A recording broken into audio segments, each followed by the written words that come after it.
guys, welcome back to the video. This video will give you guys a spoiler-free review of Edgar Wright's newest movie, Last Night in Soho. An aspiring fashion designer is mysteriously able to enter the 1960s, where she encounters a dazzling wannabe singer. However, the glamour is not all that it appears to be, and the dreams of her past start to crack and splinter into something far darker. Now, I have a lot of thoughts on this movie. Before we get into it, hit that subscribe button and turn notifications on so you don't miss any more of my future reviews. But without wasting more time, I want to get right into it. Like I said before, I have a lot of thoughts in this movie, just because I watched it about an hour and a half ago and I still haven't recouped what I'm thinking. There was just so much that went on, and the first thing I want to bring up is that, is this movie style over substance?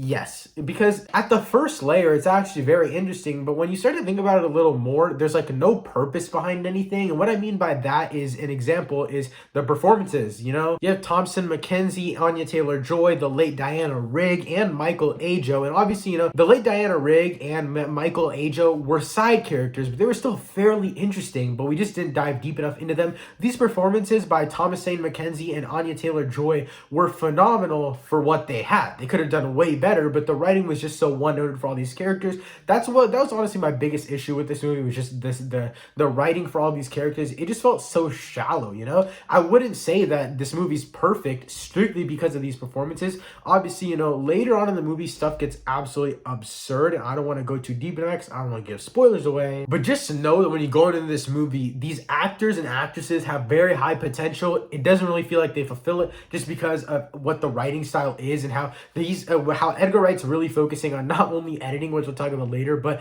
just this storyline that the visuals tell themselves rather than the characters, if that makes sense. But yeah, I want to quickly talk about the different acts about this movie, because that's what was so interesting to me. Again, there's gonna be no spoilers, so don't worry about that. I'm not gonna try to give too many hints as to what goes on in the story either, because as the movie went on, it really surprised me. That's kind of why I'm still stumbled on what I think about it. But the first act is basically Ellie and kind of our introduction to her character. Also, Eloise, I'm gonna call her Ellie because that's her nickname in the movie. So basically, Ellie, her character is just super well built up in my opinion, and that's the majority of the first act. We learned about her surroundings, we learned about her past, we learned about her family, and it's not we learn about her past as we learn about the 1960s. It's her past as we actually learn about the character herself. The character herself makes sense, and that's when the characterization is really good in this movie. Other than this first act, I'll say the characterization isn't that good, and that's why I wanted to bring it up. But towards the end of the first act, we get the final descent into madness kind of thing, where we kind of see Ellie losing control of these dreams, and how in the synopsis I said everything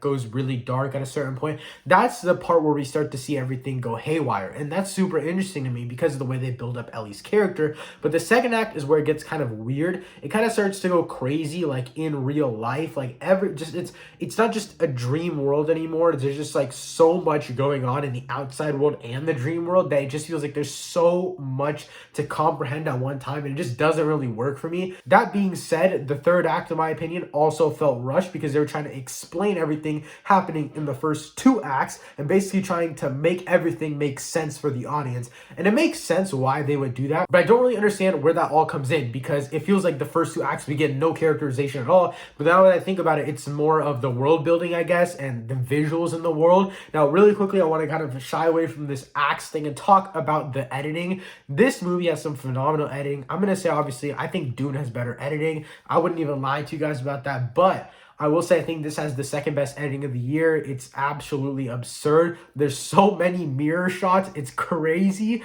But nevertheless, just the way that they switch between Ellie and Sandy, and just everything is just so great. I will say again, towards the end, it gets a little bit too rowdy for me, especially from where we got in the beginning. The beginning was more of a psychological horror. The ending just became a horror, and that's not really what I was expecting getting into it. Obviously, that's fine when a movie changes tones halfway through, but it just felt like they dove too deep. Kind of like what Malignant did earlier this year. It felt like the first half of the movie in Malignant was really calm horror, which is really nice because it was slowly creeping up on us.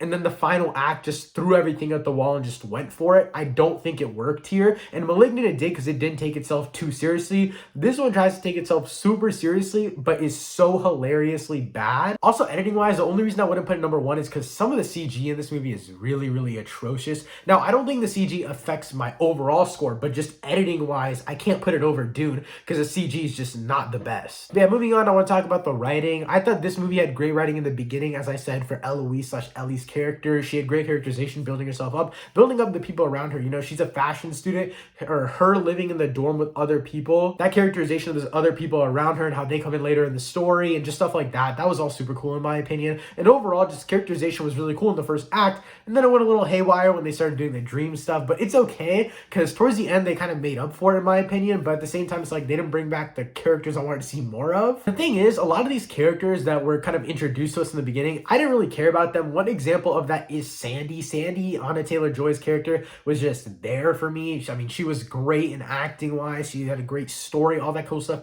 But like the character was just there, and I didn't really connect to anyone. And overall, it just didn't feel like an emotionally resonant movie, I guess you could say. And it just, everything felt so stagnant when it came to characterization after the second act. And the final thing I want to touch on is the soundtrack of this movie. It's absolutely awesome. Right when I got out of the theater, I went on Spotify and got the soundtrack because it's absolutely awesome. It's one of my favorite soundtracks of the year, honestly. I would say Dune is right above it, but this is a close second. This is a great soundtrack, and it really gives the vibes of the 60s. And really quickly before this video is over, I know I said this was the last thing, but I have to mention this.